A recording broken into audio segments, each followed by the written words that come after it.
Olá, seja muito bem-vindo a mais um vídeo. Aqui Fabrício Rebelo. Pauta deste vídeo vai ser a divulgação de novas informações gradativas a respeito das intenções do próximo governo em relação às armas de fogo, como a pauta de armas de fogo será tratada. É isso que a gente vai ver já já, logo após os meus habituais lembretes, para que você não deixe de interagir aqui conosco, registrando sua avaliação sobre o nosso conteúdo. Se você não é inscrito, aproveita para se inscrever, ativar suas notificações, avaliar, compartilhar o nosso conteúdo, caso você concorde com ele, queira que ele alcance mais pessoas e principalmente deixar aqui o seu comentário. Os comentários aqui extremamente relevantes para conduzir a nossa produção de conteúdo. E aqui na descrição do vídeo tem as formas de manter uma interação mais próxima conosco, seja se tornando um apoiador aqui mesmo no YouTube, seja integrando o nosso clube de assinantes, uma plataforma em paralelo que nos permite tratar de alguns assuntos que infelizmente aqui no YouTube são proibidos. Fica o meu convite que você conheça lá o nosso clube de assinantes. A cada dia que passa, surgem novas informações sobre as intenções do próximo governo na questão das armas de fogo. Existe aí já toda uma preparação sobre isso, girando em torno do grupo ou da equipe de transição,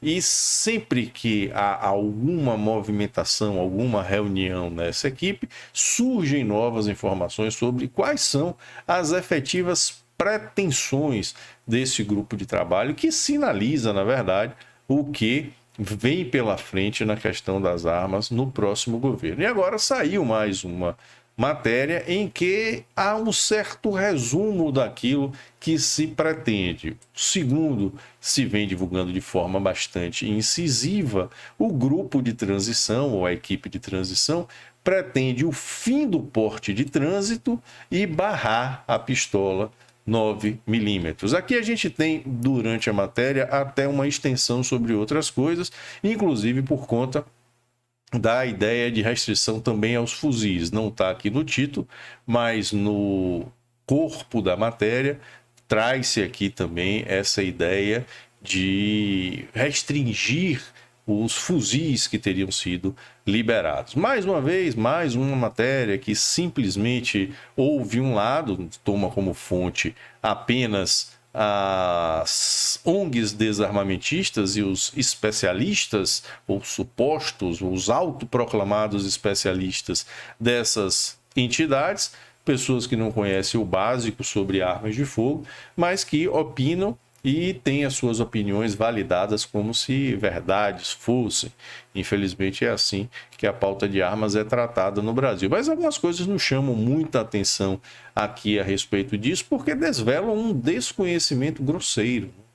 Verdadeiramente é frustrante em ver como algo tão sério, com impactação tão forte na questão que é a questão das armas de fogo, com impactação forte na questão da segurança pública, é tratado de um modo verdadeiramente irresponsável, leviano, se trazendo ideologia e até mesmo ficções típicas de Hollywood para tratar desse assunto. Em relação ao porte de trânsito, por exemplo, há já um desconhecimento absurdo dessa questão. Eles simplesmente ignoram que o porte de trânsito, né, veio com a portaria 51 do COLOG, ou melhor, que veio com a portaria 28 do COLOG, alterando a redação da portaria 51. E isso lá em 2017, quando nós tivemos a introdução do artigo 135A aqui na portaria 51,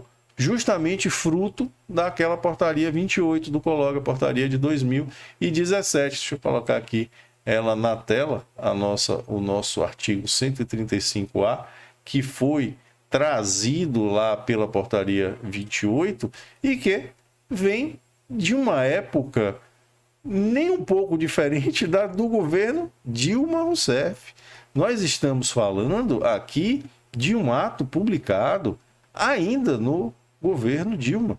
Então é algo absurdamente estarrecedor se dizer que agora vem se perseguir o porte de trânsito como se fosse uma inovação do presidente da República, como se fosse algo trazido por Bolsonaro e que por puro revanchismo precisa ser desconstituído. Mas aqui, ó, o artigo 135A, fica autorizado o transporte de uma arma de porte do acervo de tiro desportivo municiada nos deslocamentos do local de guarda do acervo para os locais de competição e ou treinamento, incluído pela portaria 28-COLOG de 2017, muito antes de se falar em governo Bolsonaro. Aliás, a possibilidade ou o impedimento de que atiradores transportassem armas municiadas não constava sequer do decreto 523, aquele primeiro decreto lá de 2004, assinado pelo presidente Lula.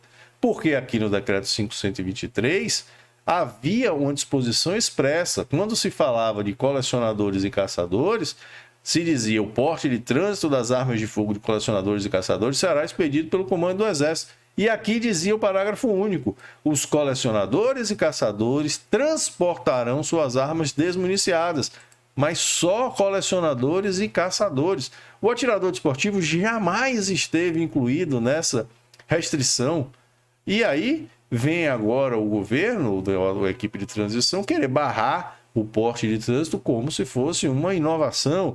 Veja, estamos falando de um decreto de 1º de julho de 2004, primeiro mandato de ninguém menos que o presidente Luiz Inácio Lula da Silva, que vai retornar ao Palácio do Planalto a partir do próximo dia 1º de janeiro de 2023. Ou seja, nem o próprio Lula, lá em 2004, impôs que atiradores desportivos transportassem suas armas desmuniciadas. E aí vem o governo agora, a equipe de transição, tratar da necessidade de revogar isso, de incluir isso no revogaço, como se fosse uma novidade trazida de modo irresponsável até pelo presidente Jair Bolsonaro. Mais uma vez, uma narrativa absurda que não tem nenhum tipo de procedência, a exemplo das demais. Na questão do fuzil, por exemplo, o fuzil sempre esteve liberado para a prática esportiva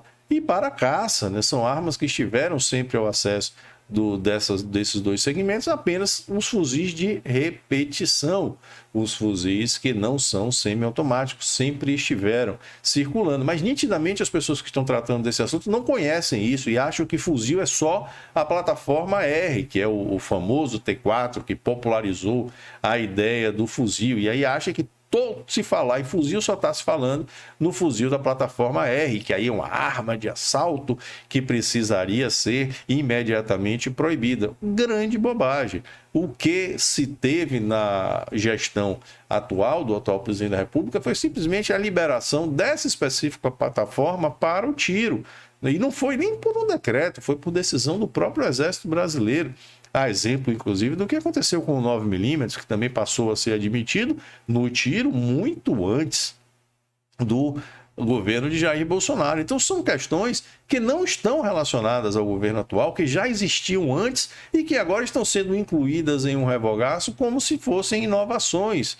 É algo absurdamente falso, né? A questão do 9mm, se fala da letalidade desse tipo de calibre, que seria algo muito perigoso, o que é típico das ficções hollywoodianas, onde se criou a mística de que esse calibre é capaz de penetrar diversos alvos em sequência, de transfixar o corpo humano e atingir quem está atrás dele. Uma enorme bobagem. E que, inclusive, esse tipo de abordagem traz um risco social gigantesco. Porque o que o 9mm faz, como sendo o mínimo calibre efetivo para a defesa pessoal com pistolas, é diminuir a duração de eventuais enfrentamentos em legítima defesa, coisa que o 380, o raquítico calibre 380 não faz. Se você tem um calibre com uma potencialidade maior, e aqui eu não vou falar nos conceitos de poder de parada, porque existe aí toda uma polêmica em torno disso, e o conceito em si de poder de parada não existe, mas se você tem uma possibilidade, uma efetividade maior de um determinado calibre, tende-se a ocorrendo um confronto, se precisar de muito menos disparos, se neutraliza uma agressão de modo muito mais rápido. Com o calibre 380, um calibre de menor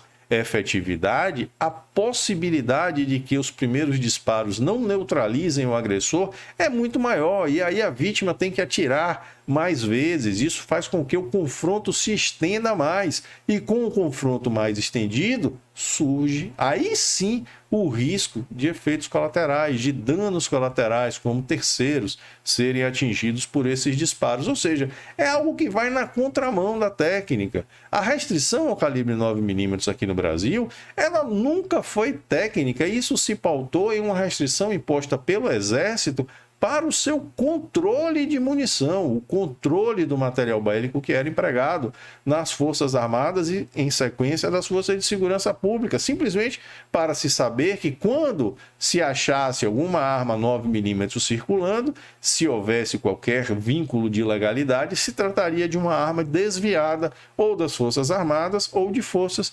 policiais. Era só por isso que o calibre 9mm era restrito, ou melhor, era até proibido antigamente, nem se poderia fazer isso no tiro, mas em 2017 isso também foi liberado, isso passou a ser uma realidade para os atiradores, e a partir de então se perde completamente o sentido, porque é um calibre pequeno, não se trata de um mega calibre com grande potencial, é na verdade o mínimo calibre, repito, com efetividade para defesa em pistolas, em se tratando de calibre de pistola. Então, não há aqui nenhum embasamento técnico para esse tipo de coisa. Lamentavelmente, isso vem crescendo e, infelizmente, surge aí a possibilidade forte de que ações restritivas pautadas em pura ideologia sejam levadas adiante. Cenário nada alentador que nós temos pela frente, muito pelo contrário, os riscos de uma regulamentação pautada exclusivamente em ideologia são imensos. E sempre que se faz isso, os resultados para a segurança pública são os piores possíveis. Muito obrigado por sua atenção, espero que tenha aproveitado mais esse conteúdo. Relembro aqui os meus pedidos para que você não deixe de interagir conosco, deixo-lhe um forte abraço e o aguardo no nosso próximo vídeo. Até lá!